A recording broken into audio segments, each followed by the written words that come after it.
우리 주님과 캡터교회가 함께한 지 1주년을 기념하는 감사예배로 드리는 주일입니다. 시간이 참 빠르다는 생각이 드는데요. 벌써 1년이라고 하는 시간이 지났습니다. 우리 그런 의미에서 오늘 옆에 있는 분들하고는 이렇게 한번 인사하면 좋겠습니다.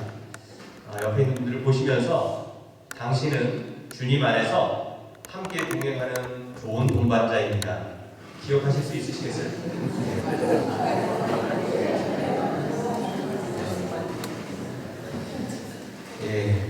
여러분은 예수님 안에서 함께 동행하는 좋은 동반자이십니다. 우리는 인생을 흔히 여행에 비유하고 합니다. 물론 여행이라고 하는 것이 혼자 떠나는 여행도 있지만 대부분의 여행은 동반자가 있습니다. 인생이라고 하는 것이 여행이라면 우리는 인생이라고 하는 여행에서 반드시 함께 만나고 또 함께하는 동반자들이 있다는 것이죠. 우리 옆에 있는 아내, 남편이 그렇고요. 자녀들이 그렇고 친구가 그렇고 또 우리의 이웃들, 친지들이 그렇습니다. 무엇보다 예수 그리스도 안에서 몸된 이 교회 안에서 만난 공동체 식구들이 더욱 그렇습니다. 특별히 저희와 같이 이렇게 이민이라고 하는 어떤 특수한 상황 속에서는 더욱더 교회 공동체 식구들이 인생이라고 하는 여정의 동반자라는 생각을 갖게 합니다. 중요한 사실 하나는 이 인생이라고 하는 여행에서 누구와 함께 여행을 하느냐에 따라서 그 인생이 즐겁기도 하고 또 슬프기도 하고 오히려 지옥 같은 시간을 보내기도 하지만 반면 더 성숙해지는 그러한 시간을 갖기도 한다는 것입니다. 여러분 한번 생각해 보시면 좋을 것 같아요. 여러분들이 다른 누군가와 다른 사람들과 함께 했던 여행에서 그 여행들이 어떠했는지를 말이죠. 어떤 사람과 여행을 했을 때 그 사람과의 여행을 통해서 더 가까워지고 더 친밀해지고 더 친해진 그러한 여행도 있었지만 또 어떤 여행은 그 여행을 다녀온 이후에 다시는 저 사람과 여행을 함께하고 싶지 않다고 하는 좋았던 관계가 오히려 불편해져서 오는 그런 기억도 있으실 겁니다. 여행 이야기를 하니까 예전에 저희 교회에서 함께했던 여행이 생각납니다. 미국 랜캐스터에 가서 성극을 저희가 요나 그리고 예수님, 지저스라고 하는 성극을 관람했고요. 또 팬데믹이 나기 바로 직전에 저희들이 이스라엘 성지순례를 함께 여행하고 왔습니다. 그 여행을 통해서 우리들은 더 단단해지고 또 더 하나가 될 수 있었던 그런 시간들이었다고 생각합니다. 그런 의미에서 여러분은 서로가 서로에게 여행의 좋은 동반자가 되어주셨던 것입니다. 인생이라고 하는 여행에서 나의 동반자가 누구인가, 그리고 누구와 함께 내가 이 인생이라는 여정을 걸어가는가, 이것이 얼마나 중요한지 말씀을 드렸는데요. 성도들에게 가장 중요한 인생이라고 하는 여행의 동반자는 누구실까요? 바로 예수 그리스도십니다. 성도는 예수님과 함께 인생이라고 하는 여행을 걷는 동반자이어야 한다는 것이죠. 예수님과의 동행이 우리의 인생의 여정 속에서 많은 것을 배우게 하고 또 많은 것을 경험하게 하고 많은 것을 새롭게 하고 많은 것을 내려놓게 하고 많은 것을 이겨내게 하는 것입니다.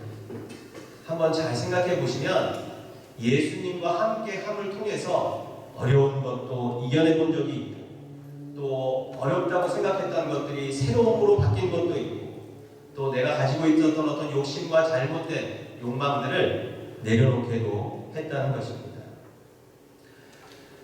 성도는 예수 그리스도 안에서 예수님과 함께 동행하고요. 더불어 예수 그리스도 안에서 만난 사람들과 함께 아름다운 동행을 이뤄가야 하는 것입니다. 예수님께서 왜 성도들을 함께 동행하라고 하셨을까요? 여기에는 두 가지 목적이 있는데요. 첫째는 예수님의 몸인 주님의 몸된 교회, 예수님의 몸인 교회를 세우라고 하시는 것이고, 두 번째는 교회의 사명인 하나님 나라를 함께 이 공동체 안에서 만난 동반자들과 함께 세워가라는 의미인 것입니다. 그렇다면 이처럼 그리스도 안에서 만난 우리들이 예수 그리스도 안에서 아름다운 동행을 이루어가기 위해서 우리에게는 어떤 마음, 어떤 태도를 가져야 할까요? 그것에 대한 정답은 너무나도 당연하지. 그리고 너무나도 잘 아시는 사실이겠지만 말씀에서 계속 이야기하고 있는 것은 첫 번째로 서로 사랑하라는 것입니다. 오늘 본문 로마서 13장 8절 말씀에 이런 말씀이 있습니다. 한번 같이 합독해 볼까요? 로마서 13장 8절입니다. 함께 합독합니다. 피차 사랑의 빛 외에는 아무에게든지 아무 빛도 지지 말라. 남을 사랑하는 자는 율법을 다 이루었느니라.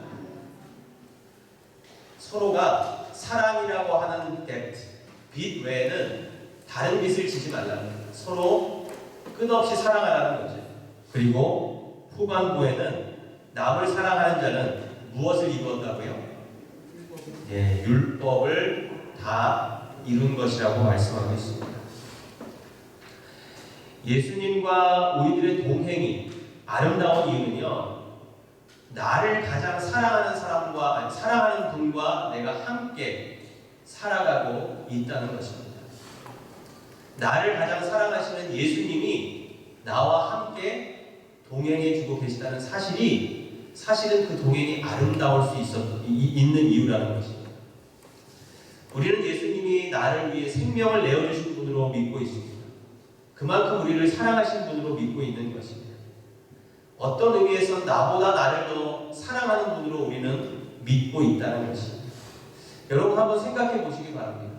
인생이라고 하는 여정 속에 나보다 나를 더 사랑하는 그 누군가와 내가 동행할 수 있다면, 그분이 누구든지 간에 나의 동반자가 될 수 있다면 인생이라고 하는 여정이 결코 외롭거나 절망적이거나 슬프거나 하지는 않을 것이라고 하는 것이죠. 예수님께서 나와 함께 하시는 이 동행의 삶이 나에게 기쁨이 있고 의미가 있는 것은 딱 하나의 이유예요.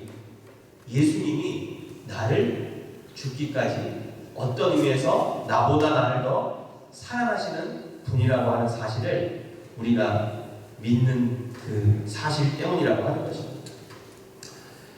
이처럼 우리를 사랑하신 그 예수님께서 우리에게 사랑으로 권하시죠. 사랑으로 말씀하십니다. 그 사랑을 체험하게 하시고 보여주시고 경험하게 하신 그 예수님이 내 이웃을 내 자신과 같이 사랑하라. 그리고 내가 너에게 준 이 사랑을 빛으로 생각한다면, 빚진 것으로 생각한다면 그 누군가에게 그 사랑으로 갚으라고 말씀하고 있는 것입니다.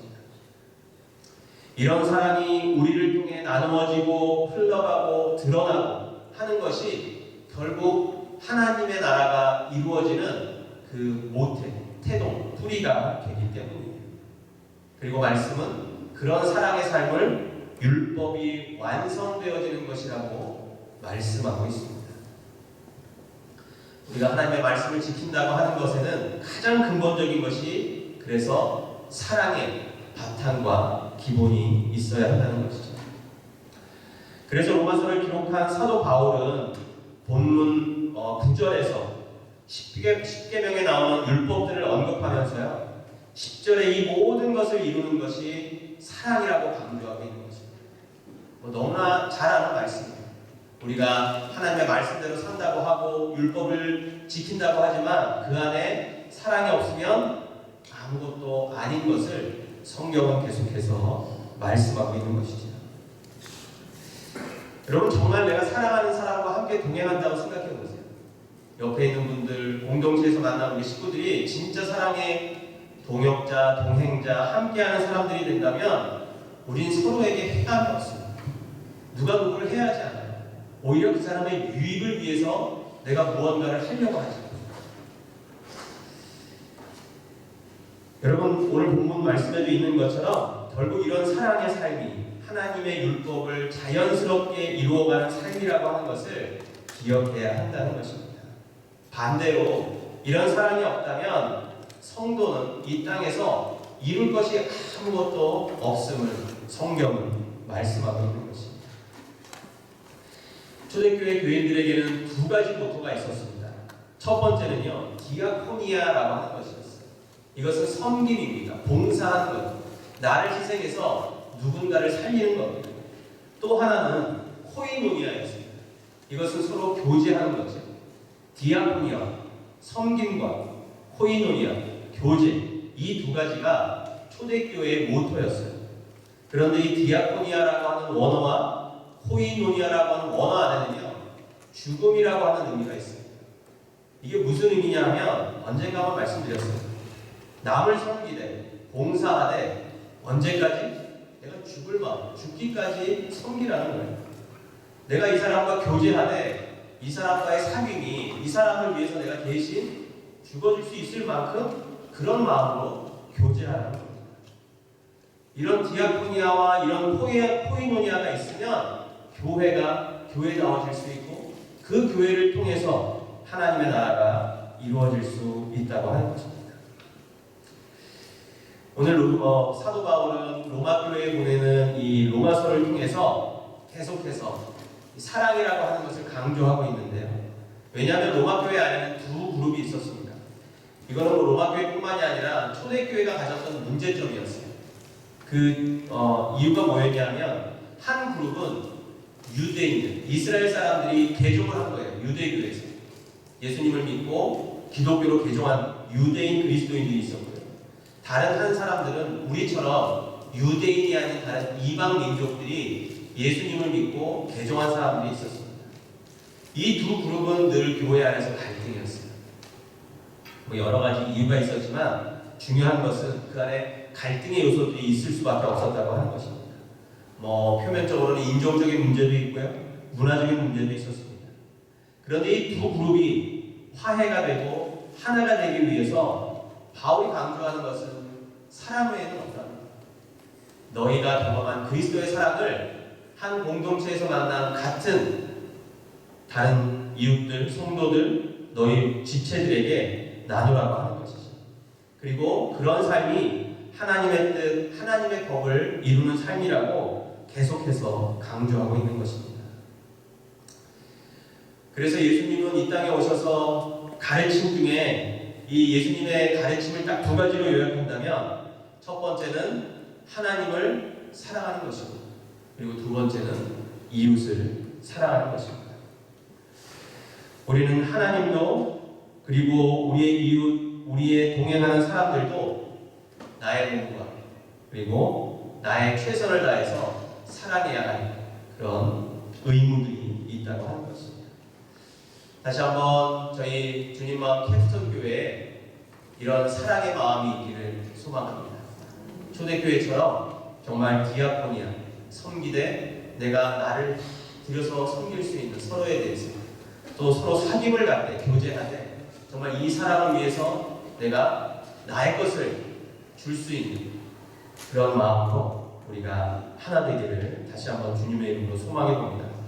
자, 두 번째는요, 아름다운 동행을 위해서 우리가 스스로 하나님의 빛 아래 거해야 한다는 것입니다. 본문 12절 말씀해 보시면 밤이 깊고 낮이 가까웠으니 그러므로 우리가 어둠의 일을 벗고 빛의 갑옷을 입자. 다시 한번 말씀을 봉독해 드립니다. 밤이 깊고 낮이 가까웠으니 그러므로 우리가 어둠의 일을 벗고 빛의 갑옷을 입자. 저는 이 말씀을 볼 때마다요, 지금 우리가 살고 있는 이 시대를 그대로 표현하는 말씀이 아닌가라는 생각이 듭니다. 정말 이 시대는 밤이 깊어진 시대 같아요. 정말 우리가 예수 그리스도가 다시 오실 그때가 가까워졌음을 믿고 이제 어둠의 일을 벗고 빛의 갑옷을 입고 살아야 할, 정말 깨어서 살아야 할 때라는 생각을 다시 한번 해보게 됩니다. 여러분, 밤이라고 하는 것은 성경에서 여러 가지 의미가 있지만 오늘 이 본문에는요, 이 시대의 악이 절정에 달했다라고 하는 것을 의미하고 있는 것입니다. 그래서 세상 사람들은 오늘 본문에 뭐라고 표현하고 있죠? 방탕하고 술 취하고 음란하고 호색하고 다투고 시기하고 이것을 육신의 일을 도모한다고 말씀하고 있습니다. 그러나 하나님의 자녀인 우리는 어떻게 하라고요? 어둠을 벗어내고 어둠을 떠나고 빛의 갑옷을 입으라고 말씀하고 있습니다. 갑옷의 상징은 그냥 있으라는 것이 아니에요. 갑옷은 물론 어떠한 공격을 보호하는 것도 있지만 갑옷의 또 다른 의미는 내가 전쟁을 치르겠다라는 그런 또 하나의 의미가 담겨져 있는 것이죠. 빛의 갑옷을 입는다고 하는 것은 어둠으로부터 그리스도가 나를 보호해 준과 동시에 내가 이 땅의 빛으로서 어둠과 어떻게 해야 될까요? 싸워야 한다는 것입니다. 교회는 그리고 성도는 빛의 갑옷을 입은 사람들입니다. 믿음의 선한 싸움을 싸우고 이 땅에 하나님의 나라를 세워야 하는 그러한 책임들, 마음들이 있는 사람들입니다. 이 선한 전쟁은 결코 혼자 할 수 있는 것이 아닙니다. 그래서 우리는 예수 그리스도를 대장으로 표현하는 거예요. 예수 그리스도를 대장으로 따르는 빛의 자녀들, 빛의 군사들, 빛의 성도들만이 이 일을 할 수 있다고 성경은 말씀하고 있습니다. 군대라고 하는 것은 혼자 이루어낼 수 있는 것이 아니라 나라고 하는 한 사람은 작아 보일 수 있지만 함께 진리의 빛으로 부름을 받은 성도들이 모인다면 이것은 이 시대를 변화시킬 수 있는, 이 땅을 변화시킬 수 있는 또 다른 능력이 된다는 것입니다. 우리가 잊지 말아야 할 것은 하나님이 우리를 무엇으로 부르셨다고요? 빛의 자녀로 불러내셨다고요. 주님 마음 캡스톤 교회 성도들로 불러주셨다고 하는 것은 하나님께서 이 땅에 빛이 되라고 불러주셨다고 하는 의미라는 사실입니다. 이곳에 보인 여러분 한 분 한 분은 찬란한 은혜의 빛으로 이 땅에 반짝반짝 빛나시는 분들이라는 것을 잊으시면 안 된다고 합니다. 그리고 우리들의 이 동행이, 우리들의 동역이, 그리고 우리들의 함께하는 것이 이 땅에 하나님의 빛을, 하나님의 나라를 더욱 빛나게 해드리는 그러한 만남이라고 하는 것도 잊지 말아야 할 것입니다. 하나님의 자녀는 이 땅에 잠시 거주하는 나그네 또한 순례자로 표현합니다. 나그네와 순례자는 서두에도 말씀드린 것처럼 여행이라고 하는 그 긴 시간을 함께하는 사람들입니다.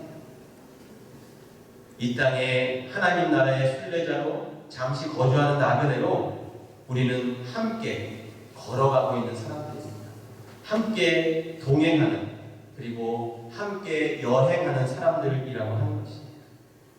이 여정이 아름다운 것은 그 안에 진정한 그리스도의 사랑이 있고 말씀드린 것처럼 빛으로 드러나는 성도들을 통해서 하나님의 나라가 이루어지기 때문에 우리들의 동행과 우리들의 이 함께하는 여정이 아름다울 수 있다는 사실입니다. 사랑하는 주님 마음 캡스톤 교회 성도 여러분, 그리스도인의 인생의 여정에는 반드시 아름다운 동행이 있습니다. 지금 여러분 옆에 계신 분들 다시 한번 바라보시겠어요? 옆에 있는 분들을 다시 한번 바라보시기 바랍니다. 아까 우리 서두에 인사했죠? 당신은 주님 안에서 함께 동행하는 좋은 동반자입니다. 아까 인사하셨을 때와 똑같이 보이십니까? 아니면 조금은 다르게 보이십니까? 하나님께서 우리를 아름다운 동행을 위해 불러주셨습니다. 우리 주님 마음 캡스톤 교회가 주님이 주신 아름다운 동행을 통해서 이 땅에 주님이 기뻐하시는 공동체 그리고 주님의 나라를 함께 만들어가는 그런 은혜 공동체가 되기를 다시 한번 주님의 이름으로 축복합니다. 제가 잠깐 기도하도록 하겠습니다. 하나님 그렇습니다. 우리를 주님 안에서 만나게 하셨습니다. 주님이 우리를 사랑하신 것처럼 우리의 만남을 통해 우리가 서로 더 깊게, 더 은혜롭게, 더 최선을 다해 사랑하는 우리들이 되도록 축복하시옵소서.